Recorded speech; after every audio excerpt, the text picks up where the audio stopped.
Vie Abondante TV est spécialisée dans la production de vidéos gospel et la prédication de l'évangile de Jésus-Christ de Nazareth.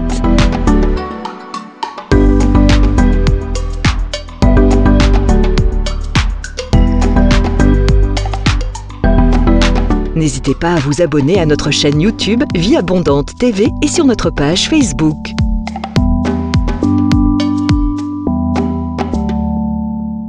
Retrouvez-nous en quelques clics sur notre site www.vieabondante.tv.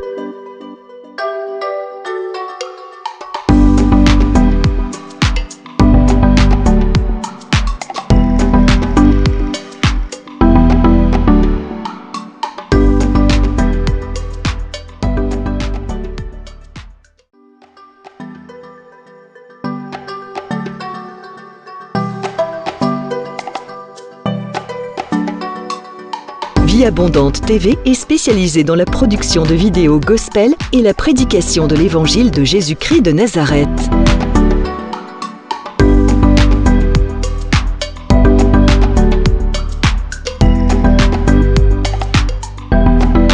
N'hésitez pas à vous abonner à notre chaîne YouTube Vie Abondante TV et sur notre page Facebook.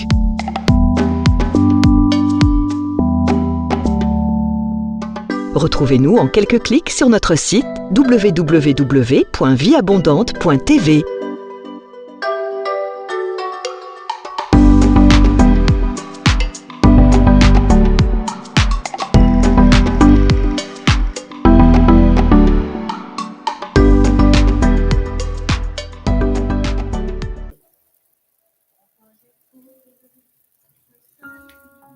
Dans le livre de Genèse, chapitre 3, versets 8 à 11.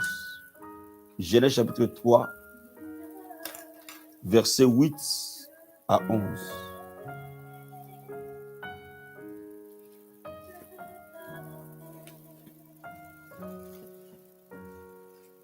Nous allons parler, comprendre le prophétique. La Bible dit ceci. Alors ils entendirent la voix de l'Éternel Dieu qui parcourait les jardins vers le soir. Et l'homme et la femme se cachèrent loin de la face de l'Éternel, au milieu des arbres du jardin.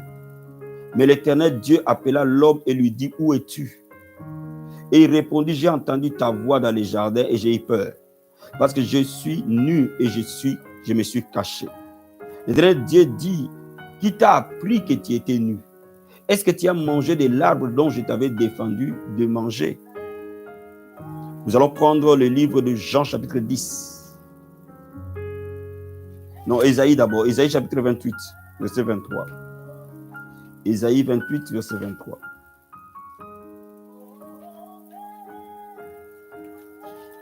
Ésaïe chapitre 28, verset 23.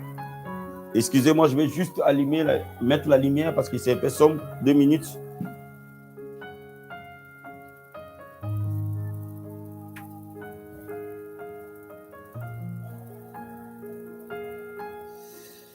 Ésaïe, chapitre 28, verset 23.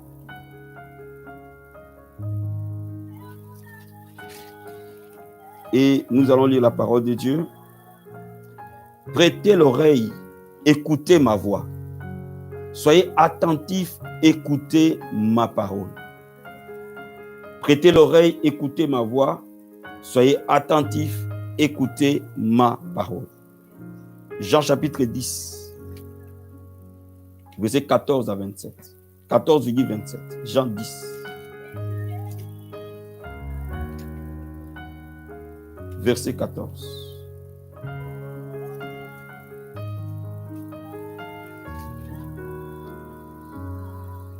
Je connais mes brebis et elles me connaissent. Verset 27. Mes brebis entendent ma voix, je les connais et elles me suivent. Comprendre le prophétique.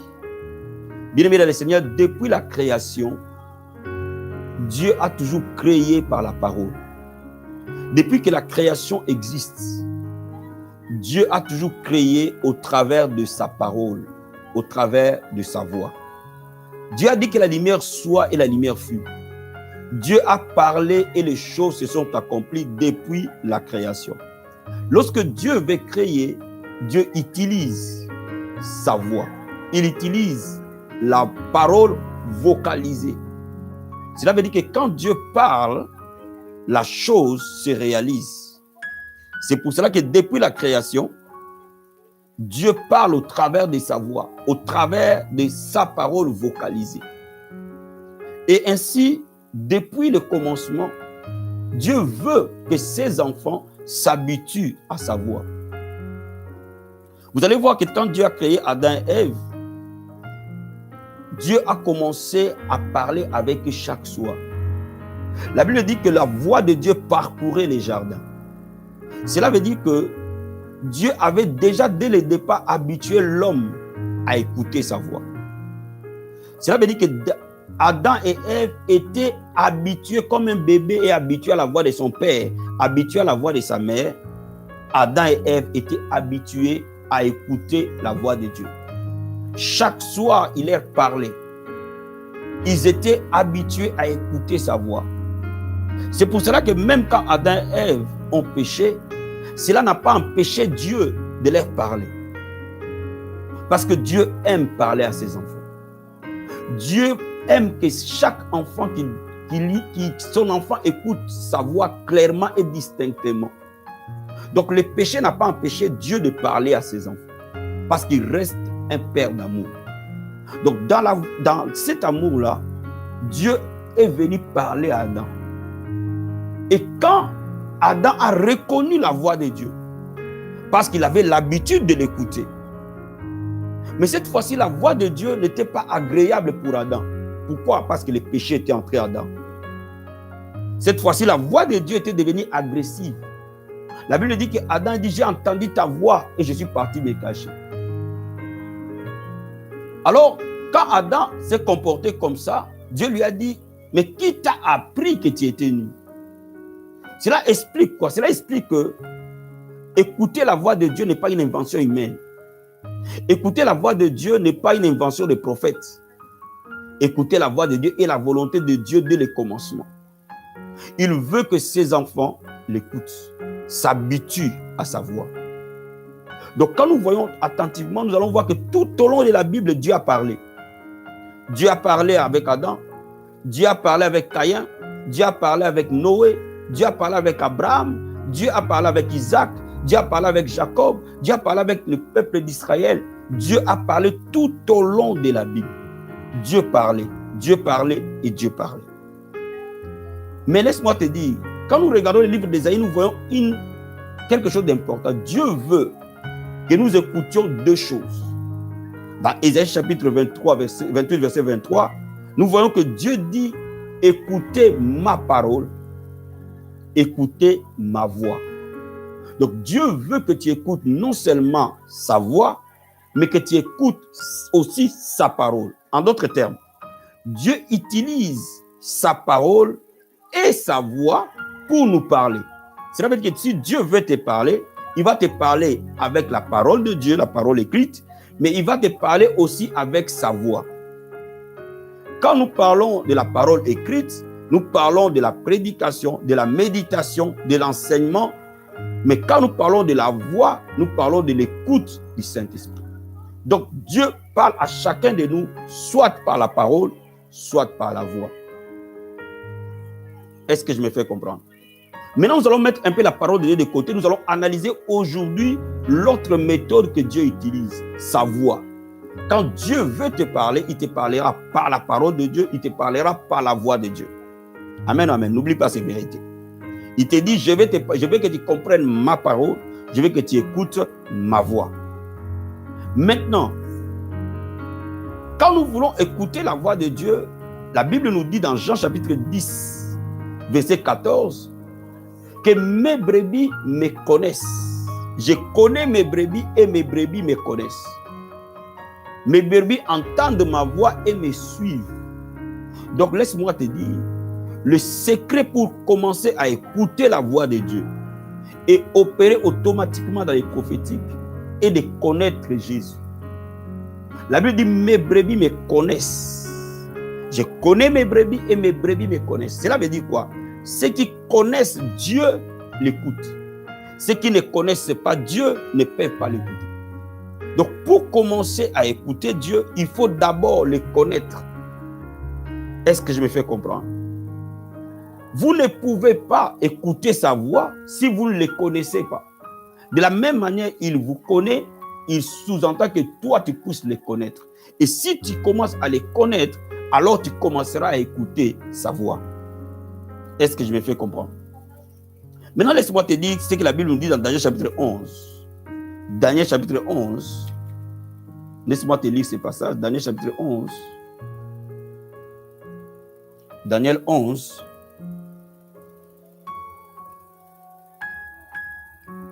Daniel chapitre 11. Je vais te lire les versets 32. Daniel 11, verset 32.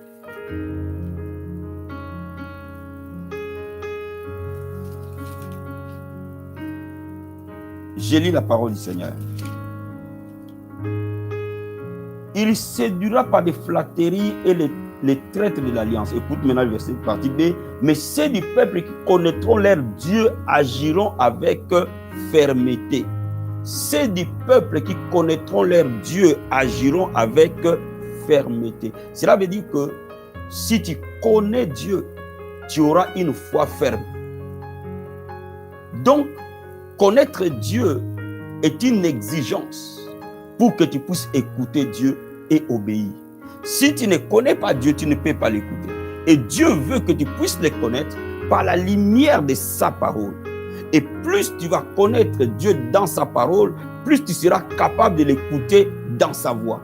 Les deux sont totalement liés. De la même manière que Dieu te parle par la parole et par la voix, si tu veux écouter la voix de Dieu, il faut d'abord le connaître dans sa parole. Et quand tu le connais dans sa parole, tu écouteras par sa parole la voix. Donc, pour que tu œuvres dans les prophéties, comme la Bible nous dit, aspirer aux dons les meilleurs, et spécialement aux dons de la prophétie, celui qui veut aspirer aux dons de la prophétie doit d'abord aspirer à connaître la parole de Dieu. Parce que si tu ne connais pas la parole de Dieu, tu ne peux pas écouter clairement la voix de Dieu. Tu ne peux pas discerner non plus la voix de Dieu de la voix de l'ennemi parce que tu ne le connais pas. Ceux qui connaissent Dieu l'écoutent. Ceux qui connaissent Dieu distinguent sa voix de la voix de son adversaire. Est-ce que je me fais comprendre? Donc, laisse-moi te dire, quand nous regardons effectivement la Bible, nous voyons Dieu parler à chaque moment, à chaque instant. Mais il y a un tournant décisif qui s'est passé dans la vie des enfants d'Israël. À un moment donné, il y a eu un tournant que je veux vraiment que tu le comprennes parce que c'est ce tournant-là qui ouvre la porte au mystère prophétique ou au ministère prophétique. Dans les livres de Exode chapitre 20. Exode chapitre 20. Verset 18 et verset 19. Exode chapitre 20, verset 18 et verset 19. La Bible nous dit ceci: tous les peuples entendaient les tonnerres et les sons de la trompette. Ils voyaient les flammes de la montagne fumante. Et à ce spectacle, les peuples tremblaient et se tenaient dans l'éloignement. Ils dirent à Moïse: parle-nous toi-même, nous t'écouterons, mais que Dieu ne nous parle point, de peur que nous ne mourions. Dieu qui voulait toujours parler à l'homme a continué à parler à l'homme. Mais au mont Sinaï, Israël lui-même a refusé que Dieu lui parle directement. Israël a dit: non Moïse, toi va écouter Dieu et viens nous dire. Donc Israël a voulu avoir un intermédiaire entre Dieu et lui. Que Dieu ne lui parle plus directement, mais que Dieu passe par un intermédiaire. Et dans ce cas d'occurrence, c'était Moïse, pour que lui, il écoute Dieu et qu'il vienne leur dire. Et c'est ainsi que Dieu a commencé à parler aux prophètes. Donc, s'il y avait des prophètes, c'est parce que le peuple a voulu écouter Dieu par un intermédiaire. Et c'est pour cela que Dieu a commencé à parler par Samuel, Dieu a commencé à parler par Daniel, Dieu a commencé à parler par Élie, il a commencé à parler par Ésaïe, il a commencé à parler par Jérémie, a commencé à parler par Osée, tous ces différents prophètes, jusqu'à Jean-Baptiste. Dieu a parlé par ces différents prophètes. Pourquoi? Parce que le peuple voulait un intermédiaire. Donc, le prophétique est tout simplement une progression de la marche de Dieu avec son peuple. Dieu veut toujours te parler. Dieu a toujours voulu parler à l'homme. Mais à un moment donné, l'homme a dit, je ne supporte pas la voix de Dieu. Pourquoi? Parce que l'homme était habité par les péchés. Je ne supporte pas la voix de Dieu. Choisis-toi un homme qui va t'écouter et tout. Et cet homme-là viendra nous parler. Gloire soit rendue à Dieu que nous sommes dans le Nouveau Testament. Maintenant, nous avons accès auprès du Père. Et chacun de nous peut être le prophète de sa propre vie, mais aussi peut être la voix de Dieu pour les autres. Donc, dès l'instant où Israël a dit, je veux que tu me parles par un intermédiaire, il a ouvert la voie à la voix prophétique. Il a ouvert la voie à la prophétie. Il a ouvert la voie aux prophètes. Donc Dieu a commencé à susciter des hommes à qui il commencerait à parler spécifiquement et spécialement. Et ces hommes-là peuvent parler aux autres qui vont les écouter. Voilà pourquoi on appelle des prophètes. C'est comme ça qu'est né le ministère prophétique. C'est comme ça qu'est né l'appel prophétique. Parce que c'était un besoin de l'homme. Mais il y a eu aussi un autre tournant qui s'est passé. Vous voyez, à la création, Dieu parle directement. À un moment donné, les prophètes apparaissent. À un moment donné, la parole elle-même qui s'est fait chair est arrivée sur la terre. La parole elle-même. La Bible nous dit dans Jean chapitre 1. Jean chapitre 1. Verset 1, 3 et verset 14. Jean chapitre 1. La Bible dit ceci. Au commencement était la parole, et la parole était avec Dieu, et la parole était Dieu. Verset 14. Et la parole a été faite chair, elle a habité parmi nous, pleine de grâce et de vérité. Nous avons contemplé sa gloire, une gloire comme la gloire du Fils unique de Dieu. Alléluia. Donc, bien aimé dans le Seigneur, tout au long de l'Ancien Testament, Dieu parle par les prophètes. Dieu choisit un prophète et il envoie sa voix, et le prophète répercute chez les autres. Mais à un moment donné, la parole elle-même, Jésus, est venu sur la terre. Et cette parole qui s'est fait chair a habité parmi nous. Jésus lui-même, la parole de Dieu, la parole révélée, la parole chair a été parmi nous. Et l'arrivée de la parole de Dieu a ouvert une autre ère, une autre saison dans la dimension prophétique. Cela veut dire quoi? Cela veut dire que avant que Jésus n'arrive, la voix de Dieu était devenue rare. Il y avait des personnes qui devaient porter une onction particulière, une onction spécifique, pour qu'ils puissent écouter Dieu et dire au peuple. C'est ainsi que tous les prophètes de l'Ancien Testament ont opéré comme la voix de Dieu au milieu des hommes. Ils étaient, si vous voulez écouter la voix de Dieu, il fallait faire des kilomètres pour aller voir un prophète. Faire des kilomètres pour aller là où se trouvaient les prophètes. Comme ils habitaient dans des montagnes, il fallait aller à la montagne pour l'écouter et écouter la voix de Dieu pour votre vie. Mais cette fois-ci, la parole s'est fait chair. Et cette parole est venue inaugurer une autre saison.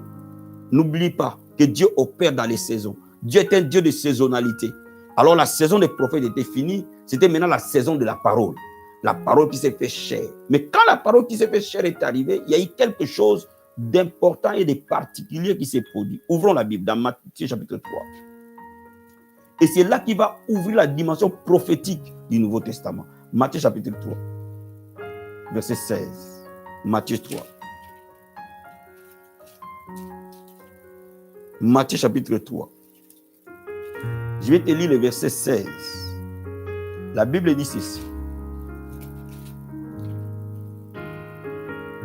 Matthieu 3, verset 16. Dès que Jésus eut été baptisé, il sortit de l'eau. Voici les cieux s'ouvrirent et il vit l'Esprit de Dieu descendre comme une colombe et venir sur lui. Et voici une voix fit entendre de cieux ces paroles. Celui-ci est mon fils bien-aimé en qui j'ai mis toute mon affection. Bien-aimé, le jour du baptême de Jésus, il y a 4 phénomènes qui se passent. Premier phénomène, la chair, la parole qui s'est fait chair, la parole vivante. Et là, Jésus, il sort de l'eau. La Bible nous dit que le ciel s'ouvre. Deuxième fait. Troisième fait, la Bible nous dit que le Saint-Esprit descend sur Jésus. Quatrième fait, la voix s'est fait entendre du ciel. Cela veut dire quoi? Cela veut dire que la voix est la dernière action qui arrive. Il faut d'abord la parole. Il faut d'abord que le ciel s'ouvre. Il faut d'abord que le Saint-Esprit descende pour que la voix soit entendue. Est-ce que je me fais comprendre? Quand la parole est là, quand la parole vient dans notre esprit de l'homme, quand le Saint-Esprit descend sur cette parole, c'est à ce moment-là que la voix s'entend. C'est à ce moment-là de la parole, le Saint-Esprit donne la voix. Donc, quand tu veux entrer dans la dimension prophétique, tu as besoin non seulement de la parole écrite de Dieu, mais tu as besoin de la plénitude du Saint-Esprit pour que tu écoutes la voix de Dieu. Les chrétiens qui n'ont pas assez de paroles dans leur esprit, ils n'écoutent pas la voix de Dieu. Les chrétiens qui ne sont pas remplis du Saint-Esprit, ils n'écoutent pas la voix de Dieu. Je donne un exemple. Les chrétiens qui ont que la parole, mais qui n'ont pas la plénitude du Saint-Esprit, ils n'écoutent pas la voix de Dieu. Les chrétiens qui ont que le Saint-Esprit, qui n'ont pas la parole de Dieu, ils n'écoutent pas la vraie voix de Dieu. Il faut que la parole de Dieu s'harmonise avec le Saint-Esprit pour que tu entendes la voix de Dieu. Et quand tu commences à entendre la voix de Dieu, elle apporte le changement dans ta vie. Bien-aimés dans le Seigneur, nous tous, nous voulons que nos vies changent. Nous tous, nous voulons que les vies des autres changent. Nous tous, nous croyons que Dieu change des vies. Et nous voulons voir Dieu changer des vies. Et je vais te dire, et je vais te donner un secret. Ce qui va changer ta vie aujourd'hui et à jamais, c'est la voix de Dieu. Quand Dieu libère sa voix, le changement arrive. Quand Dieu libère sa voix, une nouvelle ère commence. Quand Dieu libère sa voix, un nouveau temps arrive nécessairement. Voyez-vous? Donc, il y a une atmosphère où l'homme écoute la voix de Dieu. Si vous êtes en dehors de cette atmosphère, vous ne pouvez pas écouter la voix de Dieu. Donc, avant même que je t'explique comment la voix de Dieu va opérer, impacter ta vie, il faut que tu choisisses une atmosphère où la voix de Dieu est écoutée. En dehors de la parole écrite de Dieu et du Saint-Esprit, la voix de Dieu ne s'écoute pas. Donc, en d'autres termes, celui qui veut écouter Dieu doit méditer, se nourrir de la parole. Doit méditer la parole de Dieu. Profondément, intensément, va dans les profondeurs de la parole, consomme la parole, médite la parole, prends du temps pour la parole. Si tu veux écouter la voix de Dieu, prends du temps pour prier, prends du temps pour adorer, prends du temps pour prier en langue, prends du temps pour jeûner. Quand vous méditez la parole de Dieu dans une atmosphère de l'esprit, dans une atmosphère du Saint-Esprit, Dieu va nécessairement parler. Je vais dire à quelqu'un, provoque que Dieu parle sur ta vie. Jairus a dit simplement un mot. Dis simplement un mot. Il voulait simplement la voix de Dieu. Et c'est pour ça que Dieu a dit, Jésus a dit, je n'ai jamais pu trouver, non plutôt c'est centurion romain, je n'ai pas trouvé une foi si grande en Israël. Parce que ces centurions avaient compris que quand Dieu parle, suffit. Est-ce que je me fais comprendre? Dieu, quand il va parler pour ta situation, suffira pour la changer. Donc, ce qui va changer ta vie, c'est que Dieu parle. Mais il ne parle pas dans sa parole, il parle par sa voix. Quand Dieu parle par sa voix, cette voix recrée. Cette voix crée quelque chose. Il faut l'oracle de Dieu dans ta vie. Il faut l'oracle de Dieu dans ta situation. Il faut l'oracle de Dieu dans toutes choses. Pour ton mari, il faut que Dieu parle. Pour ton ministère, il faut que Dieu parle. Pour tes enfants, il faut que Dieu parle. Pour ton travail, il faut que Dieu parle. Et pour ta carrière, il faut que Dieu parle. Et pour que Dieu parle, mets-toi dans une atmosphère de la parole de Dieu et de l'esprit. Quand vous vous mettez dans l'atmosphère de la parole et de l'esprit, Dieu parle nécessairement. Est-ce que je me fais comprendre? Maintenant, quel est l'impact quand Dieu parle?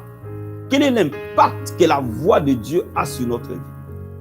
Bien, mais quand vous lisez la Bible dans les livres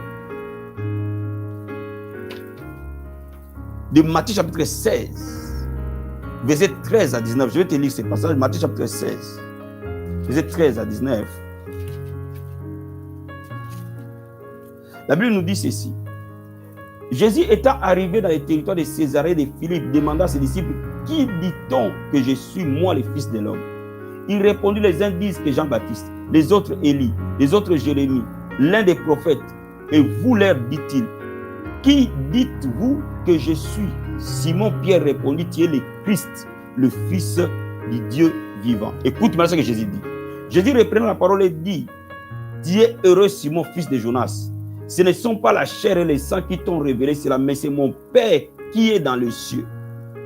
Écoute, et moi je te dis que tu es Pierre, et que cette pierre je bâtirai mon église, et les portes de séjour des morts ne prévaudront point contre elle. Je te donnerai les clés du royaume des cieux. Ce que tu lieras sur la terre sera lié dans les cieux, et ce que tu délieras sur la terre sera délié dans les cieux. Bien-aimé dans le Seigneur, qu'est-ce qui a changé la vie de Pierre? C'est lorsque Pierre a écouté la voix de Dieu que Jésus cueillit en face et le Christ. Quand Jésus pose la question à ses disciples, qui suis-je? Les disciples disent c'est Jean-Baptiste, ils disent Élie, ils disent un des prophètes. Mais Pierre a la révélation. Il se connecte à la voix de Dieu. Pierre a reçu la voix de Dieu. Il dit tu es le Christ. Parce qu'il a reçu la voix de Dieu, qu'il est le Christ. Bien aimé, la position de Pierre a changé. Jésus a reconnu que ce n'est pas Pierre qui parlait. Jésus a reconnu que Pierre a écouté la voix de Dieu. Il lui dit, Pierre, c'est Dieu qui t'a révélé cela. Parce qu'il te l'a révélé. Aujourd'hui, je te dis que tu es le roc sur lequel je bâtirai mon église. Est-ce que je me fais comprendre? Bien aimé, la révélation de Dieu t'accède, te fait accéder au plan de Dieu pour toi.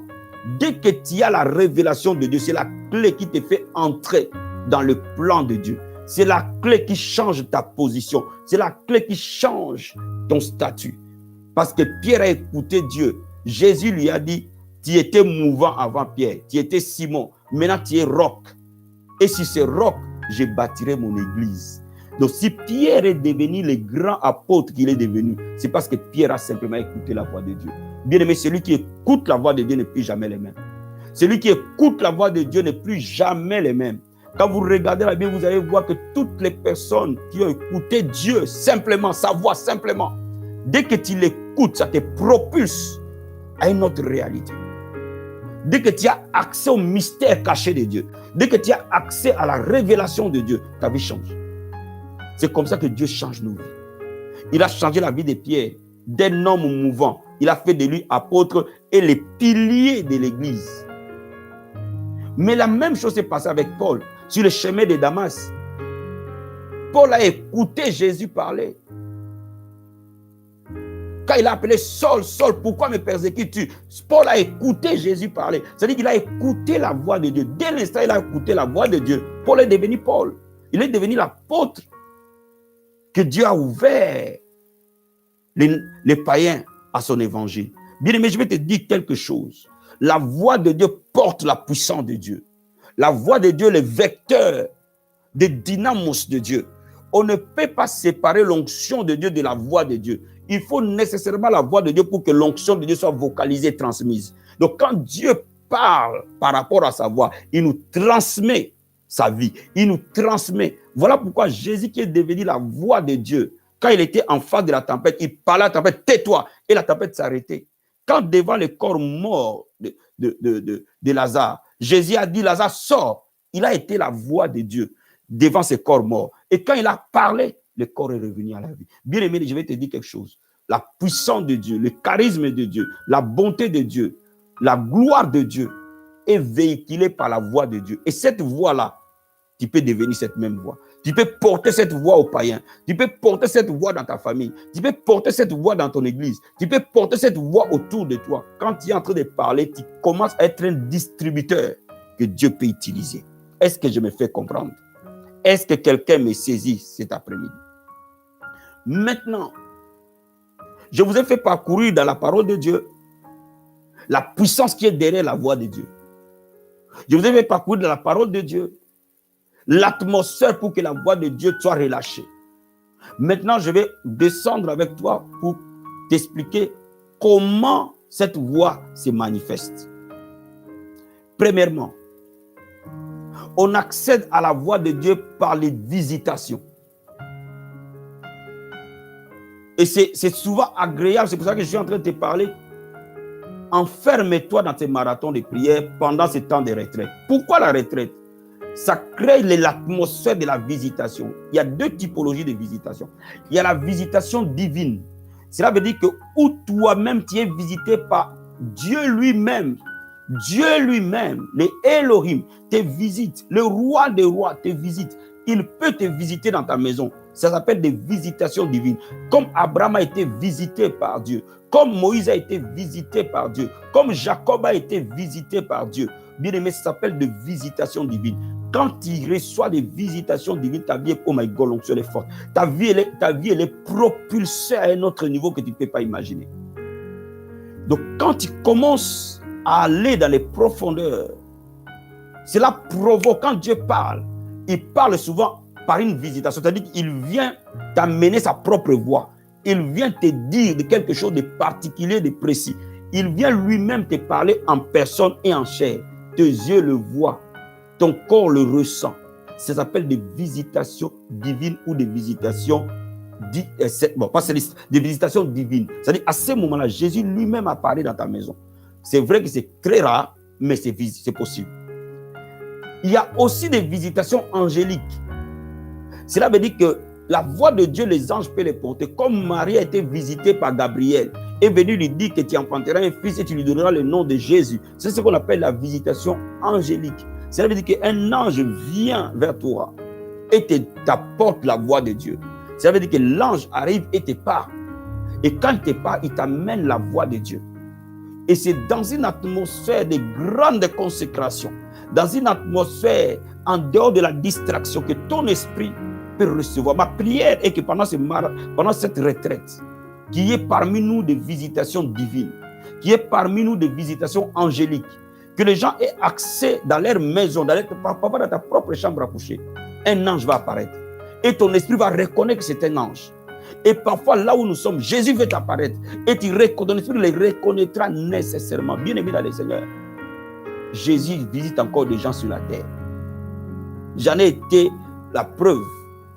Aujourd'hui, je suis à ma 5e visitation divine. À ma 5e. Et je suis convaincu qu'il y en aura encore d'autres. Je ne parle pas des invitations angéliques que je ne peux même pas compter. Je parle de la visitation divine. Donc, laisse-moi te dire, Jésus peut te visiter et ton esprit peut le rencontrer et ne plus jamais rester le même. Les anges peuvent te visiter pendant cette retraite. Et ton esprit le reconnaîtra que c'est un ange. Il peut même te donner son nom. Il peut même te donner des détails que tu ne peux pas imaginer. Dans ce temps de retraite, saisis-le, comprends-le. Est-ce que je me fais comprendre? Est-ce que je suis en train de me faire comprendre? Bien-aimé, tu n'as qu'à bâtir ton hôtel. Tu n'as qu'à te positionner correctement. Et Dieu honorera ça. Dieu veut que vous nous accédiez à des dimensions élevées. Dieu veut que nous sortions de la dimension simple de la foi chrétienne pour aller dans une dimension élevée. Si on nous a montré ça dans la Bible, c'est parce que cela est possible. Jésus est le même hier, aujourd'hui, éternellement. Est-ce que je me fais comprendre? Donc, il y a des visitations. Deuxième chose, il y a des visions. C'est différent. La visitation et la vision, ce n'est pas pareil. Dieu peut t'envoyer sa voix par la vision. Par la vision, c'est-à-dire quoi? Il y a ce qu'on appelle des visions ouvertes. Tu n'es pas endormi. Tu peux être en train de prêcher. Paf! Tu vois quelque chose. Tu vois une image. Et derrière cette image, il y a une voix qui parle. Donc, ton intelligence s'arrête un petit moment, quelques fractions de secondes, et ça te transporte dans le monde de l'esprit où Dieu te parle par une vision ouverte. Tu peux être là en train de regarder, de prier, hop, la vision arrive. Dieu peut libérer sa voix par des visions. Dieu peut libérer sa voix par des songes spécifiques. Généralement, ces genres de songes sont souvent avant le lever du soleil. C'est souvent les songes qui arrivent vers 4h, 5h du matin. Parfois avant que tu te réveilles, ou quand tu te réveilles très tôt, c'est souvent vers 3h du matin. En tout cas, c'est dans la zone 3h, vers l'aurore en fait. Ce sont des visions qui arrivent et des songes qui arrivent souvent à l'aurore. Tu es à moitié endormi, à moitié éveillé. Et à ces moments-là, le Seigneur t'envoie un message, t'envoie une voix qui te parle de manière claire. Et tu comprendras que ces songes-là est très différent des rêves normaux. Le songe que Dieu donne est totalement différent des rêves que tu peux faire, que tu manges McDo, que tu peux faire, que tu te balades dans la ville. Non, ces rêves-là est spécifique. Ton esprit les retient. Quand tu te réveilles, tu oublies un rêve. Ce n'est pas un rêve de Dieu. Si le rêve de Dieu vient, le son de Dieu arrive, personne ne peut l'oublier. Tu les retiens texto. Ton esprit l'enregistre pleinement. Chaque phrase, chaque mot, ton esprit l'enregistre. Moi, j'ai eu des visions où le Seigneur m'a parlé il y a cela 20 ans, mais j'ai retenu ces mots-là texto jusqu'aujourd'hui. Tu ne peux pas l'oublier parce qu'il vient imprimer quelque chose dans ton esprit. Bien aimé, ce temps de retraite est fait pour ça. Tu ne peux pas vivre ce genre d'expérience quand ton esprit est très distrait. Tu ne peux pas vivre ce genre d'expérience. Quand tu manges, tu penses qu'à manger, tu penses qu'à faire à manger, non, tu peux vivre ce genre d'expérience quand quelque part les autres choses s'arrêtent et tu es dans une intimité plus profonde avec ton Seigneur. Est-ce que je me fais comprendre? Et c'est ce qui change de vie des gens. Bien aimé, je vais te dire, ce qui va changer ta vie, ce n'est pas un mariage, ce n'est pas de l'argent, ce n'est pas les papiers, ce n'est pas les nationalités. Ce qui va changer ta vie, c'est le contact avec le divin. Ce contact-là avec le divin te propulse à un autre niveau de gloire et de grâce. Est-ce que je me fais comprendre? Alléluia. Troisième façon que Dieu envoie sa voix, c'est par les témoignages intérieurs, des convictions extrêmement fortes. Tu as lu un passage de la Bible, tu as la conviction que ce passage est pour toi. Et personne ne peut te détacher de ça. Même parfois, les gens peuvent te traiter de fou, en fait, ou de rêveur, ou de quelqu'un qui n'est pas normal, quoi. Tu as une forte conviction que c'est moi qui dois le faire. C'est pour moi ça. Ça t'est jamais arrivé, on est en train de prêcher et tu as la conviction que cette parole qui est prêchée, c'est pour toi. C'est ça les témoignages intérieurs. Cela est pareil, même tu peux être en train d'écouter les héros du midi et tu as la conviction que c'est pour toi. Tu peux être en train de lire la Bible, tu as la conviction que c'est pour toi. Tu peux être en train d'écouter une adoration, tu as la conviction que c'est pour toi. C'est-à-dire quoi? C'est à ce moment-là, le Saint-Esprit est en train de te dire que c'est Logos qui est en train de venir, est un oracle pour toi. C'est-à-dire il est scelle dans ton esprit, il imprime dans ton esprit et il te donne une conviction ferme que c'est moi qu'il s'agit. C'est de moi qu'on parle là. C'est de moi. Cette prédication, c'est de moi qu'on parle. Cette prophétie, elle est pour moi. Je sais que c'est pour moi. Tu le sais. Personne ne t'explique pourquoi et comment, mais tu le sais. Et tu as une force, une énergie inimaginable pour faire ça. Quand tu vois ça, sache-le que Dieu a parlé. Sache-le que c'est la voix de Dieu. Alléluia. Est-ce que je me fais comprendre? Est-ce que je me fais comprendre? Donc, c'est une forte conviction qui t'envahit. Une ferme assurance que tu as ce témoignage-là que il y a des moments où tu viens prêcher, tu as la conviction qu'aujourd'hui, là, il y aura des miracles. Je ne peux pas t'expliquer, mais aujourd'hui, Dieu va faire quelque chose. Tu n'as pas vu, mais tu sais. Ça, Dieu est en train de te parler. Une dernière chose, par la prophétie. Cela veut dire quoi? Cela veut dire que la prophétie, elle vient dans la pensée. C'est comme une pensée qui se superpose à ta pensée. Cela veut dire que cette pensée n'était pas là. Je donne un exemple. Tu es en train de prier. Tu es en train de prier, tu es en train de prier ou tu es en train d'adorer. Tu ne pensais pas à un frère particulièrement ou à une sœur particulièrement ou à ton père biologique ou je ne sais pas à qui. Subitement, la pensée de ton frère arrive. La pensée de telle personne arrive. Quand cela arrive, on va apprendre comment on saisit le prophétique, comment on le capte et comment on le vocalise. Ça veut dire que quand subitement cette pensée arrive, directement dirige ta prière et ta pensée vers cette personne ou vers cette situation.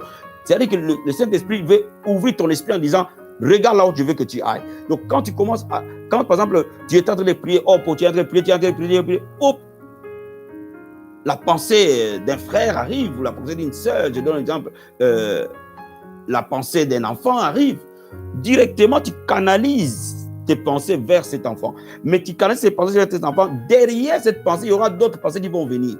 Et quand ces pensées arrivent, Dieu est en train de poser la prophétie dans ton esprit.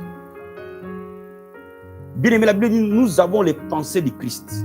Nous gardons toute pensée captive à l'obéissance du Christ. Bien-aimé, tes pensées ne sont pas que tes pensées. Tes pensées sont des langages. Et quand tu commences à être dépendant de Dieu, Dieu peut parler par tes pensées. Dieu peut te donner des pensées nouvelles. Dieu peut inspirer tes pensées. Alors, apprends à écouter la différence entre tes pensées et ses pensées. La Bible dit, mes pensées ne sont pas vos pensées. Alléluia. Bien-aimés dans le Seigneur, le temps où nous apprêtons à entrer dans notre retraite est un temps spécial où Dieu va nous parler dans une dimension prophétique sur le déroulement de l'année prochaine. Parfois, c'est le déroulement des 5 années qui vont venir. Et nous devons saisir la pensée de Dieu pour nous. Bien-aimé, Dieu va te parler pour les énigmes de ta vie. Dieu va te parler sur ton mariage, sur ton ministère, sur ton appel, sur tes finances, sur tes enfants, sur toutes ces choses. Dieu va te parler. Et quand il va te parler, mon ami, dès que Dieu parle, le chagrin part, le doute part, la paix entre. Voilà ce à quoi Dieu attend de toi. Il veut que tu écoutes sa voix. Donc, pendant la retraite, il y a les activités à faire.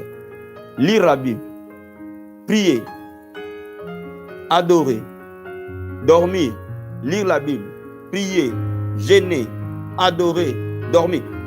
Il y a des moments où tu dois t'allonger pour que tu écoutes.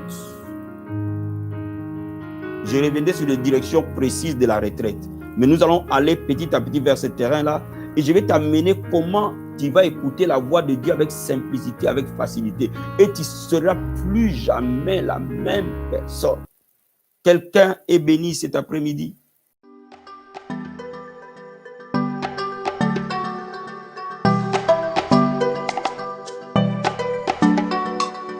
Vie Abondante TV est spécialisée dans la production de vidéos gospel et la prédication de l'évangile de Jésus-Christ de Nazareth.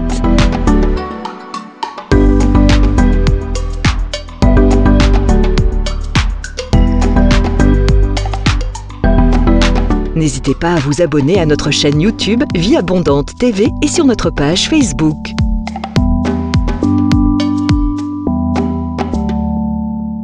Retrouvez-nous en quelques clics sur notre site www.vieabondante.tv.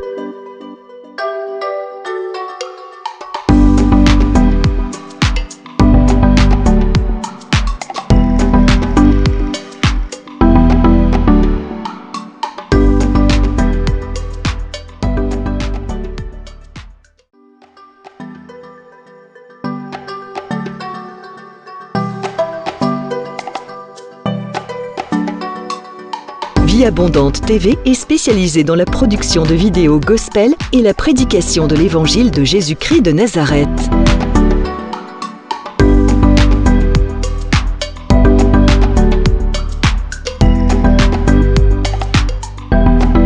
N'hésitez pas à vous abonner à notre chaîne YouTube Vie Abondante TV et sur notre page Facebook.